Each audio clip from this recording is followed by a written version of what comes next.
உன் கடவுளாகிய ஆண்டவர் உன் நிலத்தின் விளைச்சல்களுக்கும் நீ மேற்கொள்ளும் செயல்கள் அனைத்திற்கும் ஆசி வழங்குவார். அப்பொழுது நீ நிறைவாக மகிழ்ச்சியுறுவாய்.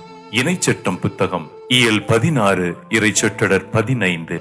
அளவில்லாத ஆசீர்வாதங்களால் எங்கள் வாழ்வை வளப்படுத்தும் இறைவா, தை மாதத்தின் முதல் நாளாகிய இன்று அறுவடை திருநாள் என்றும் தமிழர் திருநாள் என்றும் பல்வேறு பெயர்களால் அறியப்படும் பொங்கல் விழாவினை தமிழ்நாட்டில் கொண்டாடி மகிழ்கின்றோம். ஆண்டு முழுவதும் நிலத்தில் பாடுபட்ட விவசாயி அந்த போகத்தில் விளைந்த பச்சரிசியை புது பானையில் பொங்கலிட்டு தோட்டத்தில் விளைந்த இஞ்சி, மஞ்சள், கரும்புடன் படைத்து தன் நிலத்திற்கும் உழைப்பிற்கும் துணை நின்ற இயற்கைக்கும் நல்ல விளைச்சலை தந்த இறைவனாம் உமக்கும் நன்றி தெரிவிக்கும் இந்த பண்டிகை நாளிலே நாங்களும் அவர்களோடு இணைந்து உமது நற்கிரியைகளை எண்ணி உமக்கு நாங்கள் கோடான கோடி நன்றி நவல்கின்றோம். உழைக்கும் மக்களை பெருமைப்படுத்தும் ஆண்டவரே, இந்த மனித சமுதாயத்திற்கே உணவூட்டும் தாய் போன்றவர்களான இந்த விவசாய பெருமக்களை நீர் அபரிவிதமாக பரிபூரணமாக ஆசீர்வதியும். ஆண்டுதோறும் தவறாமல் நல்ல மழையை பெய்வித்து அவர்கள் உழைப்பிற்கேற்ற விளைச்சலையும் அவர்களுக்கு தந்து